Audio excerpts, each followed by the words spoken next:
Hello and welcome to another edition of Truth and Rhythm, brought to you by funkandstuff.net. This is the interview show that gets deep into the pocket with contemporary music's foremost masters of the groove. Available in video format at funkandstuff.net and on YouTube, Truth and Rhythm can now also be enjoyed on the go in its audio podcast edition from funkandstuff.net, iTunes, and other leading providers. I'm your host, Scott Dr. GX Goldfine, musicologist, and also author of Everything is on the One, the first guide to funk. Get your copy at Amazon today. Whether you're watching or listening, I thank you very much for your support and interest. My guest today is Greg Boyer, one of popular music's most gifted and prominent trombonists, who is best known for his stellar horn contributions to Parliament-Funkadelic and Prince.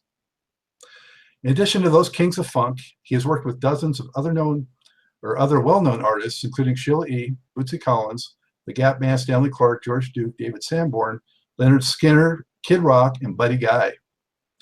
Funk, rock, jazz, blues, country, and more, Greg has all the stylistic bases covered. Greg, how you doing? So glad to have you here today. Doing great, man. I have to say this before we continue. There's one name that's left off of that list that I probably played with longer than anybody that I've worked with, and that was Chuck Brown. So yeah, that's another story too. Hopefully we'll get into that later, but.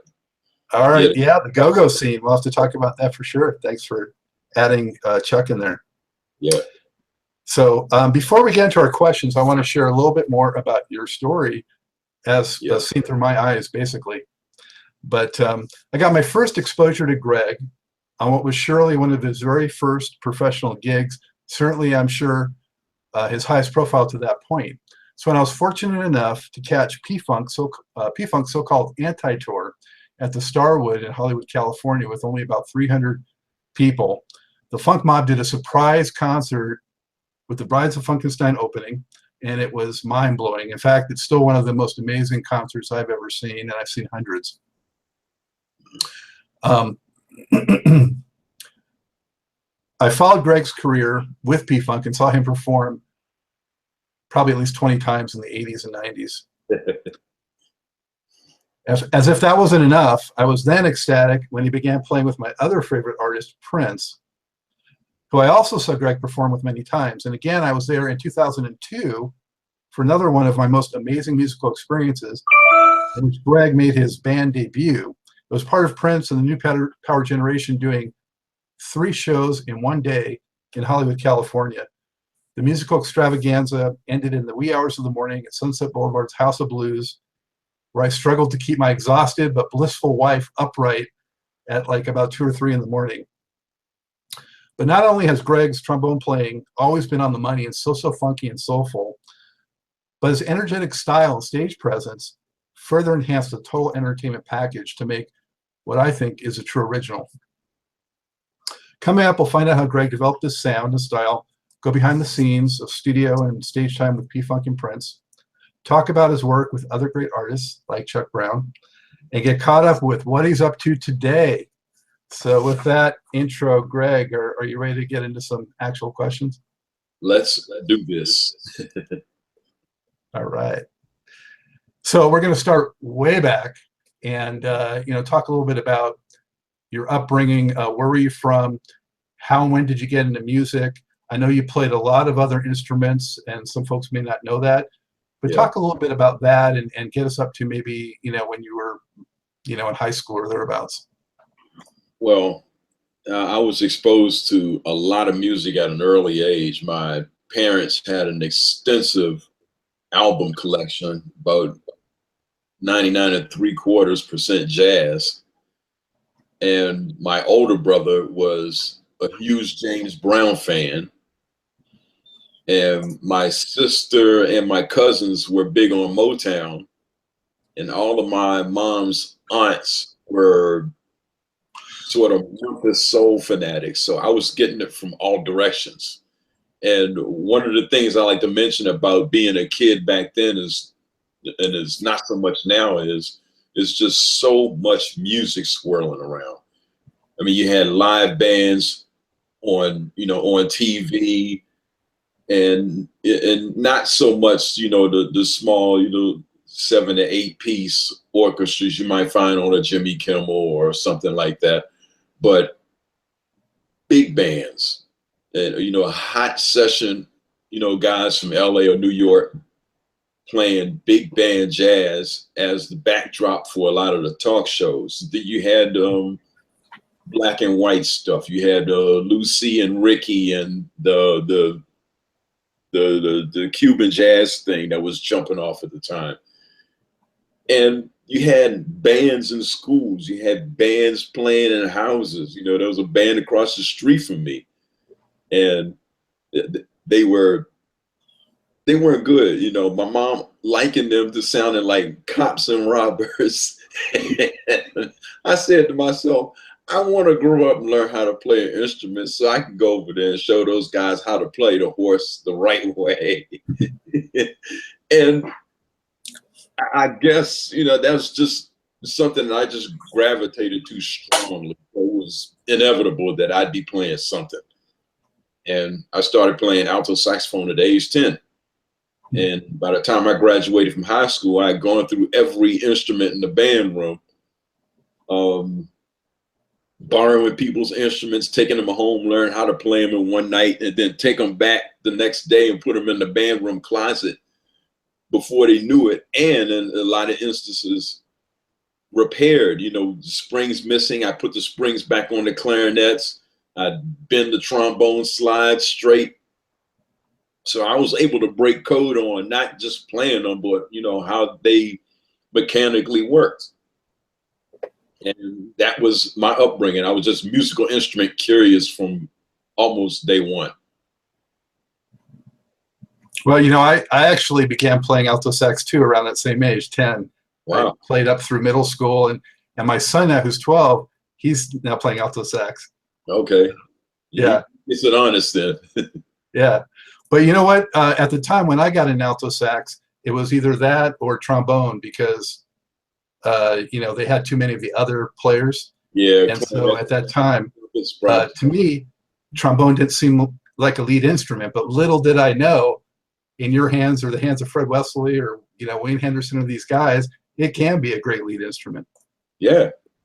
And any instrument can really, it is what personality you put into it, determines what comes out of the bell end of the instrument, or, that's, I guess, applying to a horn or something, but whatever it is. I mean, even upright is, the likes of a Christian McBride might show you, can be an out front and, a very focal instrument. So, yeah, I mean, yeah, go ahead.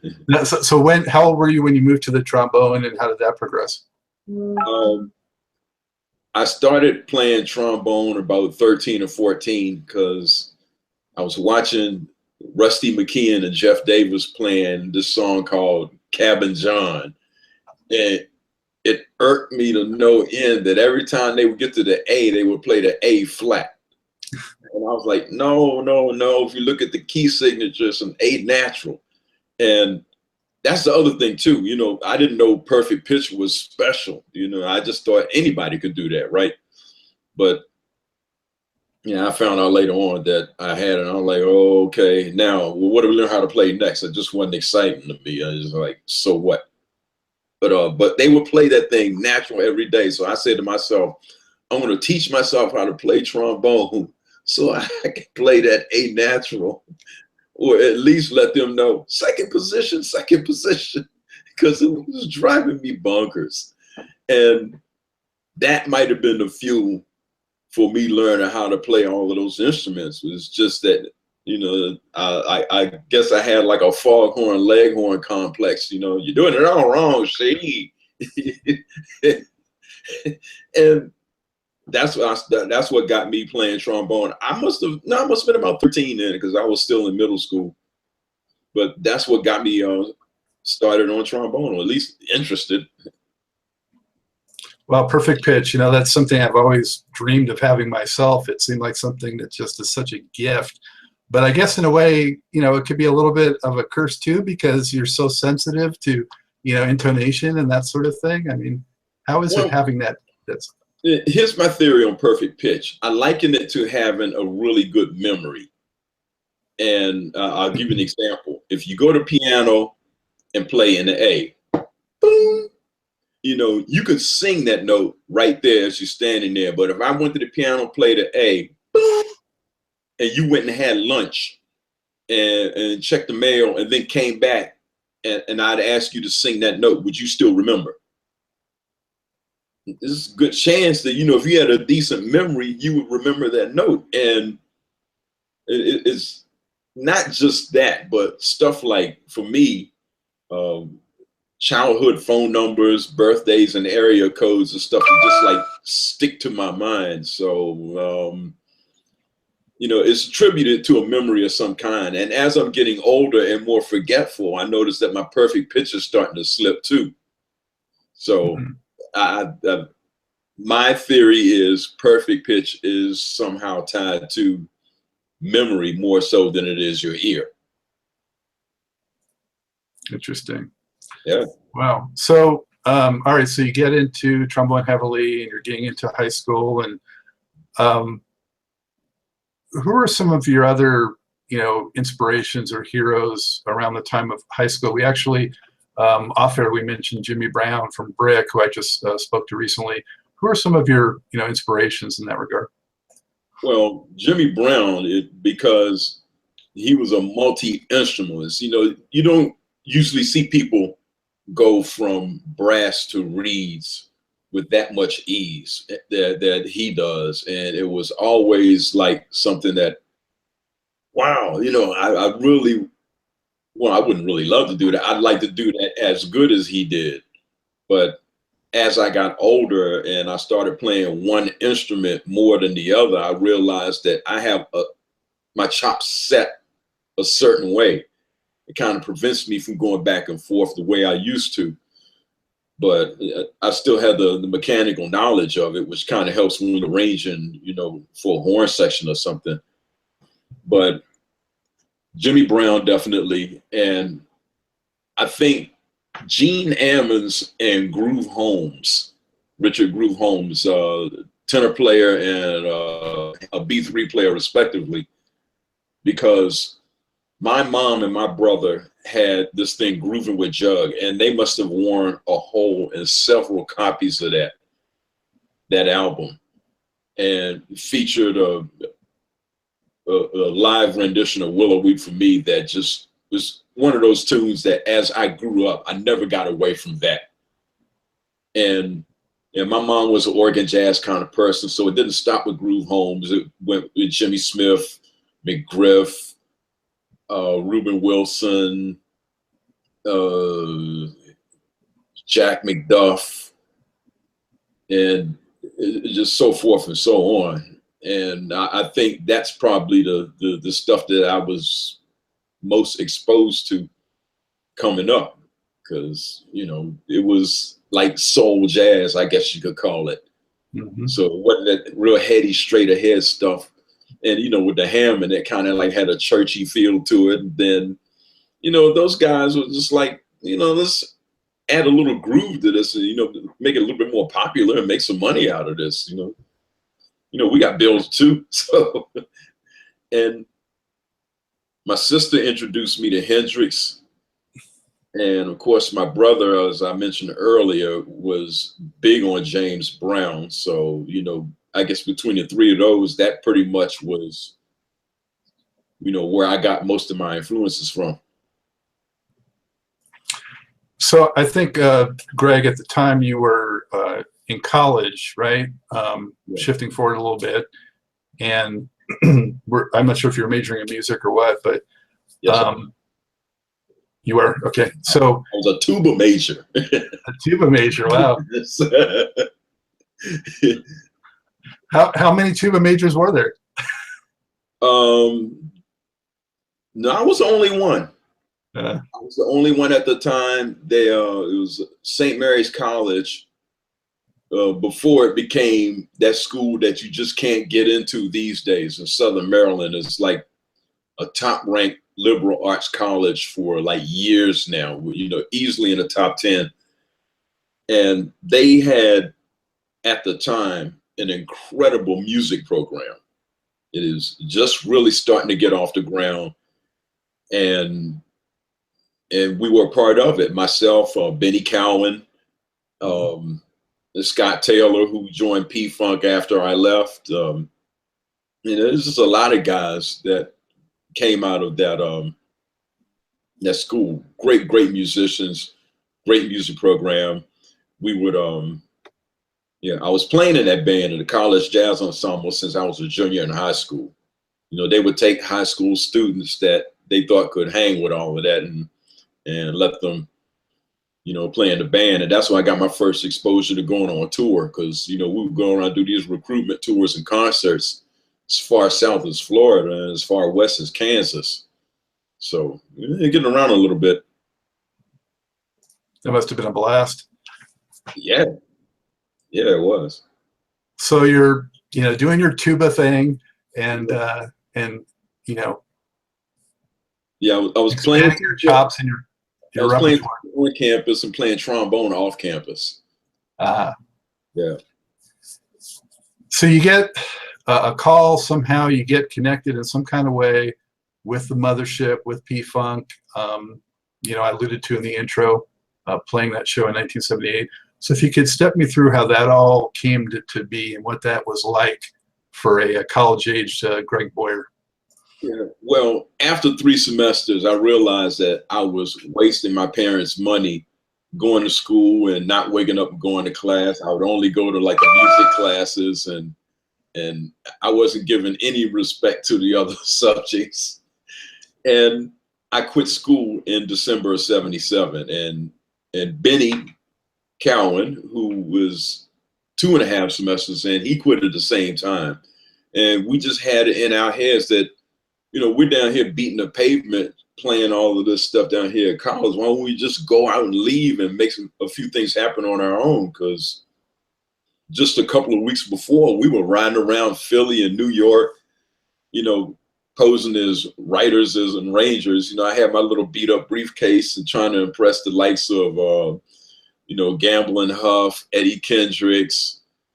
And we were just, out there trying to say, we can do this too. We can hang with the big boys. And so I had it in my mind I was going to do that. So I quit school in December of '77. And we hooked up with Greg Thomas, Benny and I, because there was this project, this band called Coincidence, I'm sure. Yes, and they were supposed to be doing something, and Bootsy was supposed to come in and produce them, and we were rehearsing 3 or 4 times a week, and the band sounds good, we're getting tight, and for whatever reason, it just petered out.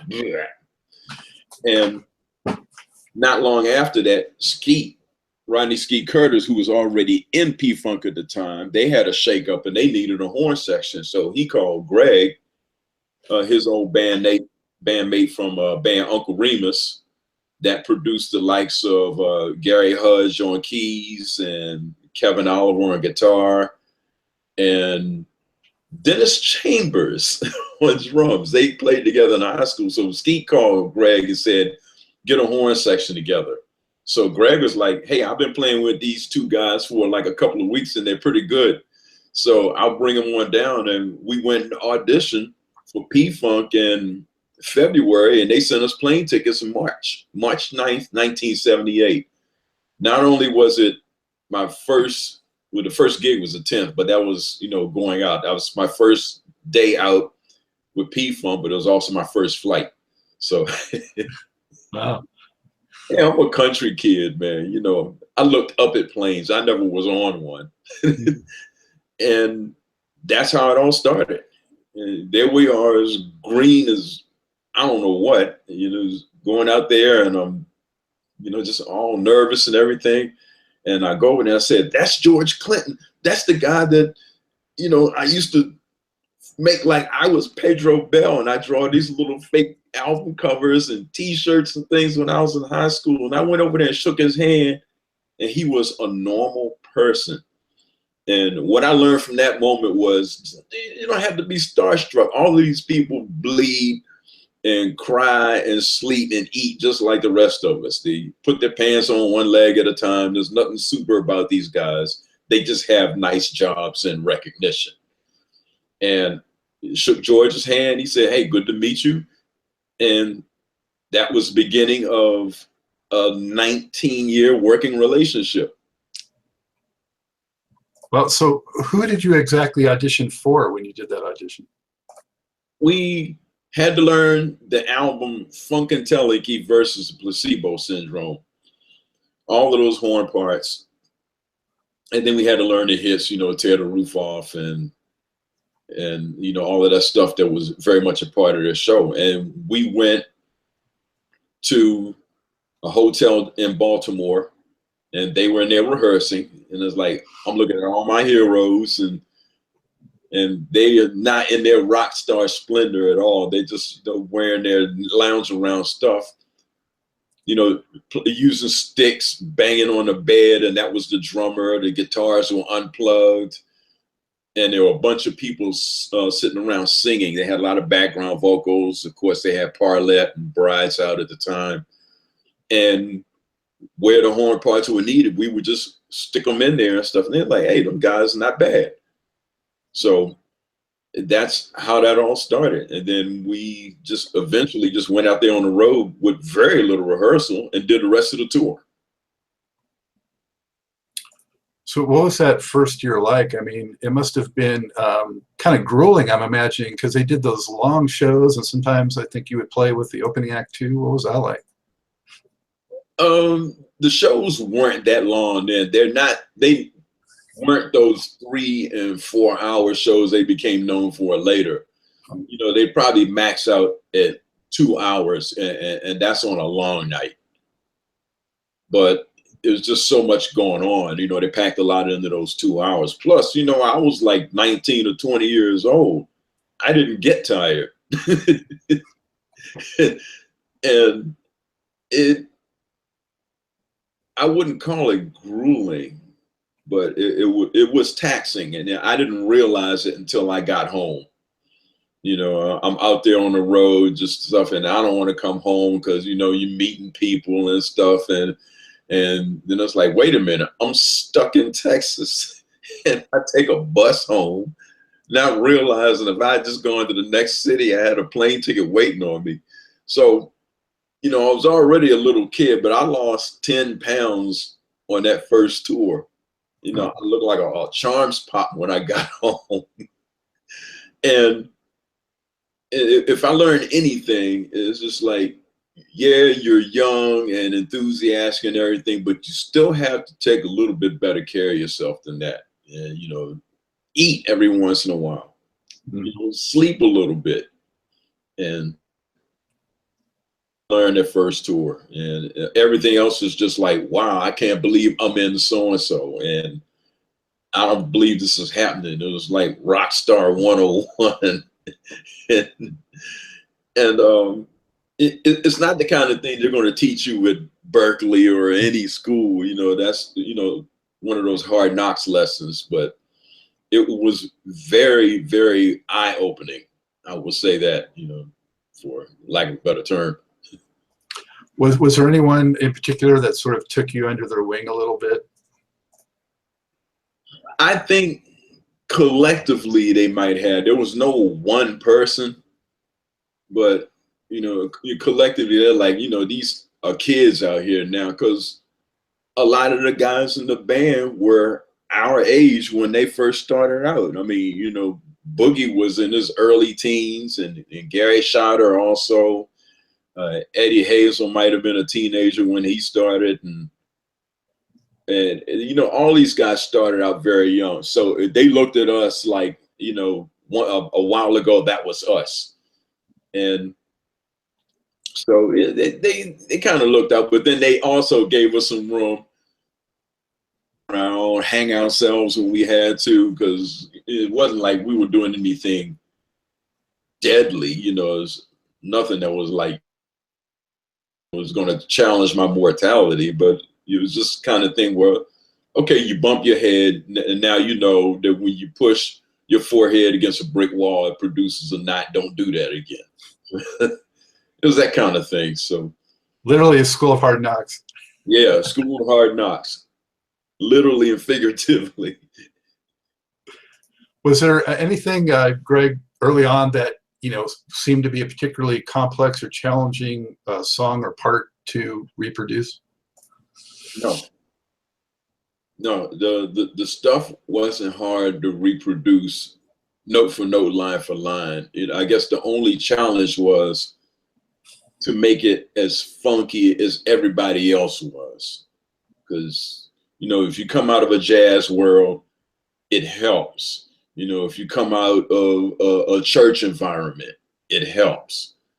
But to really be funky, you can't just listen to them. You got to latch on to whatever feeling they produce or manufacture at the time. Or you just stand there and getting left behind. You're like the guy hanging on the back of a garbage truck. Just feet wailing in the wind, and all you have is just your grip to keep you from rolling down the street. And I guess they really made that a point for us as a horn section, even individually, and said, look, we're Parliament-Funkadelic. We're famous for this. Listen to it, learn it, inhale it, latch on to it, and become part of it, from the outside in to the inside out. And they didn't really have to use any words to convey that. You just knew once you fell right in the groove. It's like, oh, this is what they were talking about. Let me do this more often.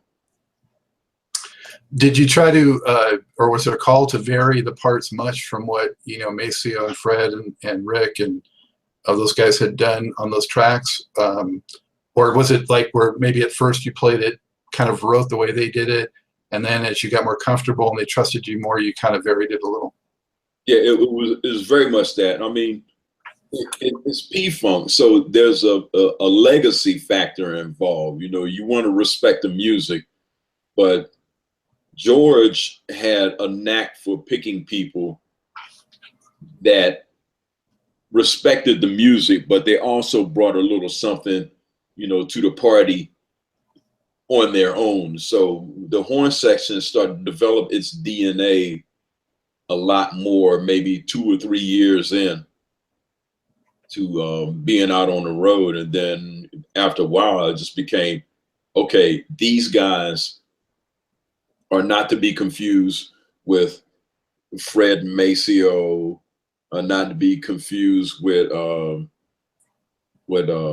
Daryl Dixon and that crew. They're just a different horn section. And we made it very plain that, once we got a taste of what that was like, it was like, okay, all bets are off. And we just kept developing, kept pushing the envelope of what a horn section was supposed to do within the confines of playing with P-Funk. Did they let you take your solo spots right out of the gate, or did you kind of have to, earn it, so to speak? And also, your style is much more kind of out there and energetic than Benny or Greg. Was that something you had right out of the get-go? Does that come naturally, and how did that evolve? It's just, every minute I play music up until that point formed that. And it wasn't just the music aspect of it, but, the entertainment aspect, because, I'm out on the road with some of the most entertaining stage present people in the business, the likes of a George Clinton or a Gary Scheider, and list goes on. So I just took what I learned and before I got there, and the stuff that I learned after I got there, and just applied it. And George was one of those people that if you feel like you want to step up and showcase what you got, I'm not going to stop you. I'll let you go out there for as long as you want. And if I feel like you're hanging yourself, I'll call you back. But that didn't happen a lot because the band was just so great. It was just, it was ringers on every instrument or every microphone. And so, yeah, he just let you stretch out. I mean, if you're feeling it, go ahead. And that was his mantra, and is probably, I'm thinking it still is now. I haven't seen the band in a while, but I've seen video clips. But George is not one to sit there and say, it must be this way, it must be that way. He's not a rigid band leader, not in any stretch of the vocabulary. So it's a good place to be in if you felt like you wanted to grow and, and as I like to say, smell yourself. So what about some of those other characters? I mean, obviously they were all, amazing musicians. And who are some of the characters that stood out in particular from the band, and why at that time?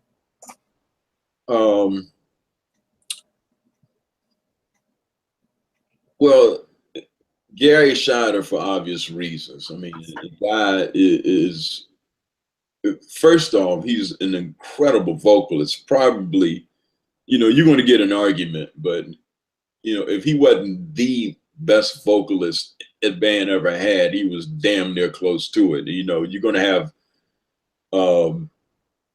people talk about Gary, they talk about Glenn Goins, but then, you can't discount Fuzzy Haskins, and you can't discount Steve Boyd.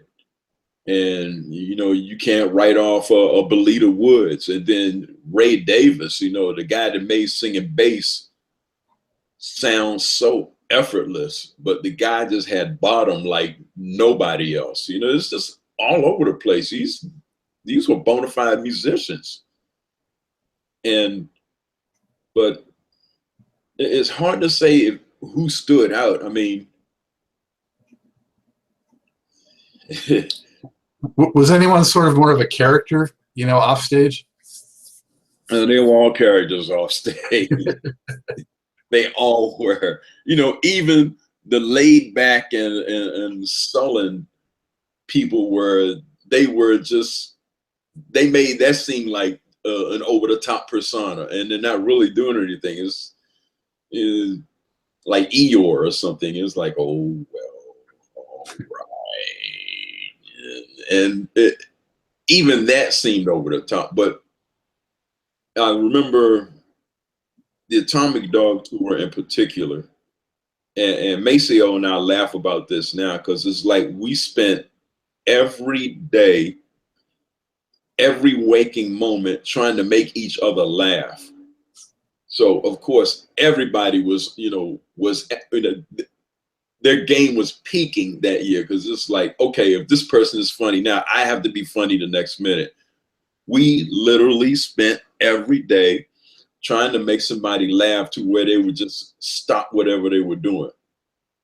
It was a badge of honor to make somebody laugh so hard that they stopped playing. Greg, was that part of the tour where you went to the Beverly Theater? I was at that show. Yes, that's the same tour. Yeah. We were on fire. I think Ron Brembry called that the body bag tour. We were just killing everybody and everything that time, and it was like, it was something to stick your chest out about, was being in that band. It was a sense of pride and a sense of accomplishment, and the musicianship was just at such a high level, and I guess it could be a good thing or a bad thing, but it set the yardstick for everything else that followed after that. It's like, okay, I'm doing so and so, I'm doing this and that. How does it compare to that band? And we were just loaded. And the duo of Skeet and Dennis, horns were on fire. The band was scaled down, was very efficient. And, we were one of those bands where at the time, rock stars would come see you and stuff. It's like, those Hollywoodies and stuff, that was the place to be. You got to go see PFunk and get your photo op with George or whatever, much like,